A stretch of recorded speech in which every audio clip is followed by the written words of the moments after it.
मौला और जनाबे दिल खैराबादी का ये शेर कि चार कांधे ढूंढ लेना मेरी मैयत के लिए, चार कांधे ढूंढ लेना मेरी मैयत के लिए, जा रहा हूँ बेगुनाहों की हिमायत के लिए। और राह से भटके तो पिछली सफ के भी काबिल नहीं, राह से भटके तो पिछली सफ के भी काबिल नहीं, वरना हम आए थे दुनिया में इमामत के लिए, वरना हम आए थे दुनिया में इमामत के लिए।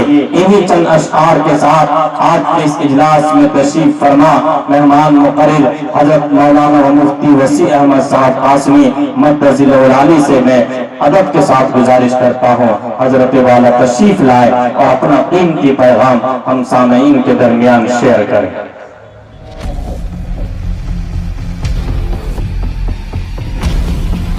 हमने दिल खैराबादी को बुलाया और मदाह रसूल है, और हमने जनाब सदर को बुलाया है जो मोहनपुर मदरसे के जिम्मेदार हैं। तो दोस्तों ये है हजरत मौलाना वसी अहमद कासमी साहब, जो बहुत ही आज का ये बयान बहुत ही ख़ास इम्पोर्टेंट है मुसलमानों के लिए। तो पूरा बयान को सुने, ऐसे दीनी मजलिस का बयान सुनने में आपका ईमान ताज़ा हो जाएगा। तो मुकम्मल बयान को सुने। और ये जलसा बांसजोरी जिला गोड्डा में हो रहा है, तो मुकम्मल बयान को सुने।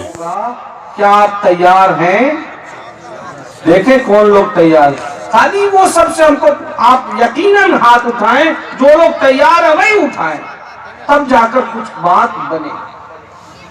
मेरे भाइयों, तकरीरें अभी अपने शाबान में रानी जी में 2 दिन का जलसा हुआ था, मैं आया था, बहुत बड़ा मजमा था, आप सब गए होंगे। कोई फैसला लीजिए, यकीन जानो, हमें खुद कुआं खोदना है और खुद ही पानी निकालकर अपने बच्चों को सैरात करना है। कोई शख्स हमें एक घूंट पानी देने को तैयार नहीं है। हमें अपने वजूद को बचाने और मनवाने की सलाहियत और जुर्रत खुद दिखानी होगी।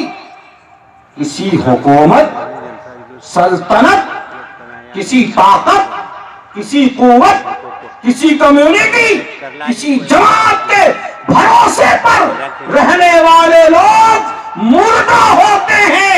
मुसलमान खुद अपनी कीमत और अपनी किस्मत का फैसला करेंगे, और वो इस तरह से कि अपनी कौम के लिए खुद कुआं खोदेंगे और खुद उनको सैराब करेंगे।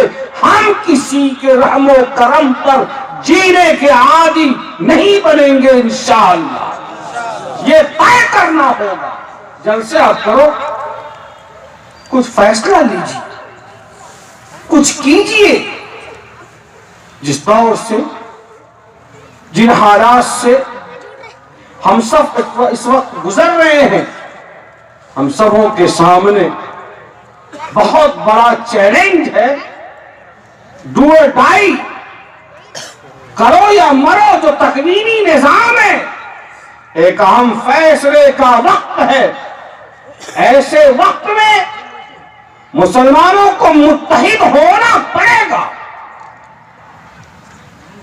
बिरादरी जौन सी हो, खानदान जौन सा हो, मसलक जो भी हो, जबान जो भी बोलते हो, जहां कहीं के रहने वाले हो, अगर गुलामाने मुस्तफा हैं तो सब के सब मुत्तहिद रहिए और अपने घर के झगड़े को मस्जिद के इहाते में और मदरसे के कैंपस में लाने को हराम समझो। तब किसी इजलास से कुछ फायदा पहुंचे, वरना आना, वक्त लगाना, चले जाना, कुछ हासिल नहीं। हम मुसलमान हैं तो हमारा किरदार ये कहे कि मुसलमान है। कहने को मुसलमान है, लेकिन हमारा किरदार, हमारी रफ्तार, हमारा गुफ्तार, चाल चलन, रहन सहन, ढंग अगर काफिराना है और मुशरिकाना है तो लानत है ऐसे मोमिनाना जिंदगी पर कि जुबान पर कुछ हो और किरदार कुछ और करे। ऐ ईमान वालों, मुकम्मल तौर पर इस्लाम में दाखिल हो जाओ। आधा इधर और आधा उधर, ये तमाशा बंद करना होगा। हर आदमी अपने राय से फैसला कर रहा है, कोई किसी की मानने को तैयार नहीं है। वो मानने का जज्बा पैदा कीजिए, अपने राय के दखल को, जाती ईगो को, अपने जाती अना को खुदा के वास्ते कौमी मफाद के सामने दफन कर दीजिए और आगे बढ़िए। तब अल्लाह की नुसरत यकीनन आएगी, अल्लाह ताला की मदद हासिल हो।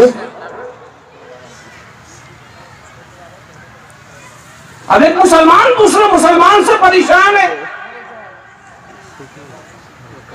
एक पड़ोसी दूसरे पड़ोसी से परेशान है, एक मुस्लिम दुकानदार दूसरे मुसलमान से परेशान है, एक मुसलमान दूसरे मुसलमान को सामान बेचना नहीं चाह रहा है तो उसके कौलो करार का ठीक नहीं है, उसको उधार नहीं देना चाह रहा है कि झूठ बोलता है, वादा खिलाफी करता है। क्या ऐसे में हम आका व मौला जनाब मोहम्मद रसूलुल्लाह सल्लल्लाहु अलैहि वसल्लम का सिक्का चला सकते हैं? क्या ऐसे में हम अल्लाह के रसूल सल्लल्लाहु अलैहि वसल्लम के आदात और आपके अखलाक और आपके तर्ज जिंदगी से अपने पड़ोसियों को, बिरादराने वतन को, दूसरे भाइयों को मुतासिर कर सकते हैं? नहीं कर सकते।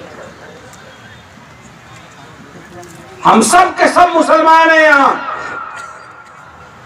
माशाअल्लाह पूरी आबादी मुसलमानों की है।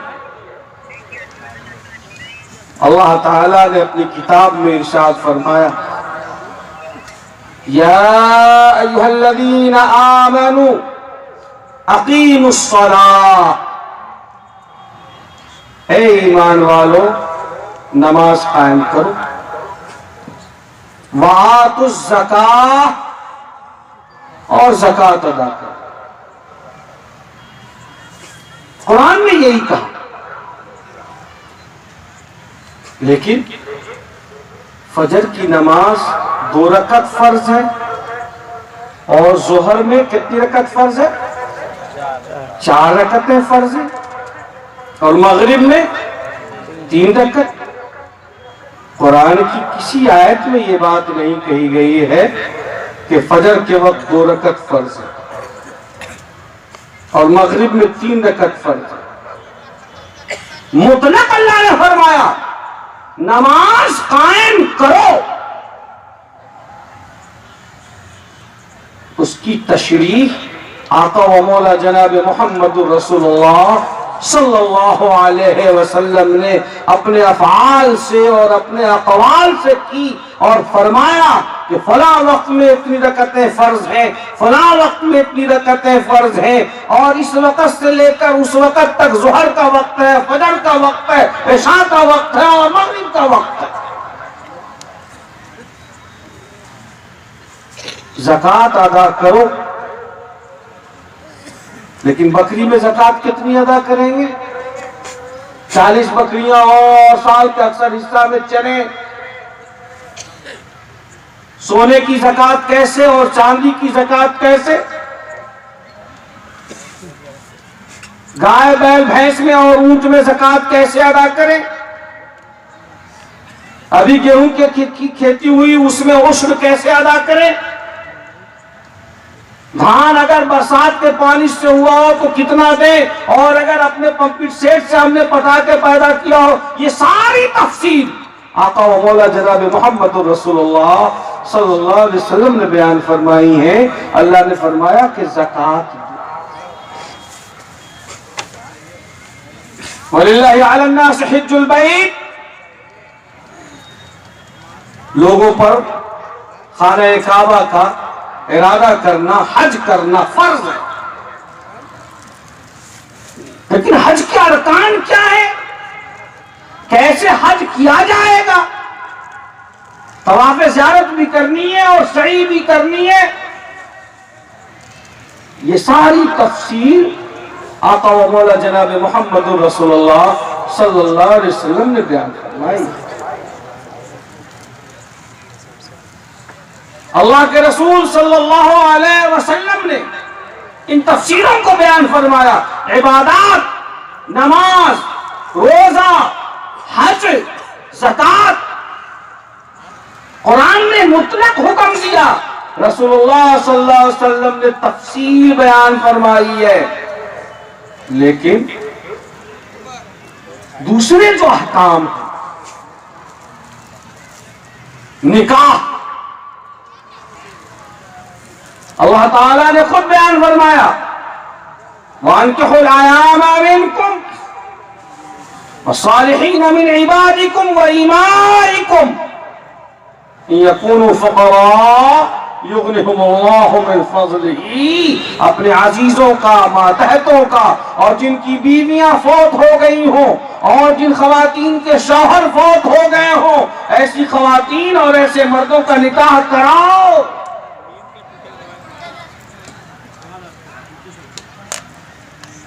मुसलमान के लिए बैत वक्त कितने निकाह की इजाजत है? कुरान ने कहा, फन्किहू मा ताब लकुम मिनन निसा मसना व सुलास व रुबा।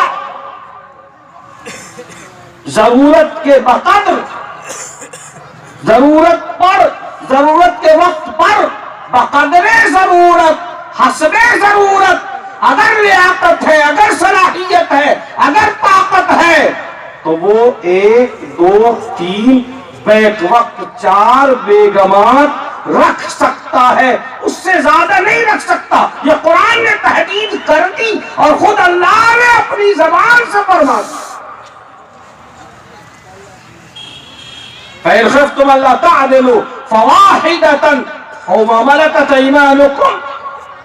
अगर सलाहियत नहीं है एक से ज्यादा निकाह करने की, यानी कि अगर एक से ज्यादा बीवियों के अखराजात, हक, हुकूक नहीं पूरे कर सकता, इंसाफ के साथ हुकूक अदा करने पर वो कादिर नहीं है, तो कुरान ने कहा फ़इन ख़िफ़्तुम अल्ला तअदिलू फ़वाहिदतन। अगर तुम्हें डर है कि तुम इंसाफ नहीं कर सकोगे तो फिर सिर्फ एक बीवी पर इक्तिफा करो। गोया के बवक्ते जरूरत इस्लाम ने एक से ज्यादा निकाह की गुंजाइश रखी है, और ये तफसील खुद अल्लाह रब्बुल इज्जत ने बयान फरमा दी। रसूलुल्लाह सल्लल्लाहु अलैहि वसल्लम ने के तशरीह पर इसको मौकूफ नहीं रखा। किन खवातीन से निकाह करना जायज है, किन खवातीन से निकाह करना हराम है, खुद अल्लाह ने बयान फरमाया, हर्रिमत अलैकुम उम्महातुकुम व बनातुकुम व अख़वातुकुम व अम्मातुकुम व ख़ालातुकुम व बनातुल अख़ी व बनातुल, पूरी तफसील बयान फरमाई। माँ से, दादी से, नानी से, फूफी से, खाला से, भतीजी से, भांजी से, दूध पिलाने वाली औरतों, यानी जिन औरतों से मुसलमान के लिए निकाह करना हराम है, अल्लाह रब्बुल इज्जत ने वो लिस्ट बयान फरमा दी और फरमाया वब्तगू बिअमवालिकुम, कि तुम महर के जरिए इनके अलावा दीगर खवातीन से निकाह कर सकते हो।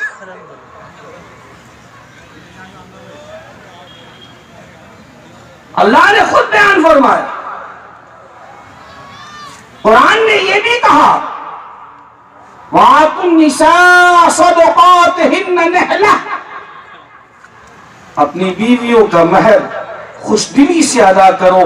महर अदा करने की जिम्मेदारी अल्लाह रब्बुल इज्जत ने खुद शौहरों के कांधे पर डाली है। निकाह के बाद खाना, कपड़ा, मकान, जरूरियात, सारी जिम्मेदारी मर्दों के कांधे पर आयद होती है। कुरान ने खुद कहा, अर्रिजालु क़व्वामून अलन-निसा बिमा फ़ज़्ज़लल्लाहु बअज़हुम अला बअज़ व बिमा अनफ़क़ू मिन अम्वालिहिम। गोया के एक एक मसाले को, एक एक पॉइंट को, एक एक जुज को अल्लाह ने खुद बयान फरमा दिया है। आपको मैंने चंद मिसालों से ये बताया कि एक एक जुज़िये को अल्लाह ने खुद बयान फरमाया। महर का वाजिब होना, महर का अदा करना, किन किन औरतों से निकाह जायज है, किन औरतों से निकाह नाजायज है, खुद कुरान ने बयान फरमाया। रसूलुल्लाह सल्लल्लाहु अलैहि वसल्लम की तशरीह और तौसीह पर मौकूफ नहीं रहे।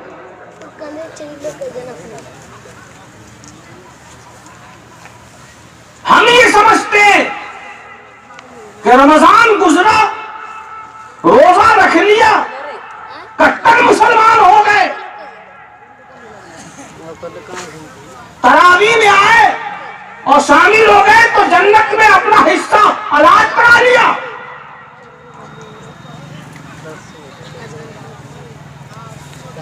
एक रमजान से 29 रमजान तक टोपी लगा के अगली सब में छम छम कर रहे थे तो समझ रहे थे कि हमारे बाप की जागीर है, कोई मौलवी, कोई हाफिज हमारे मुकाबिल नहीं है।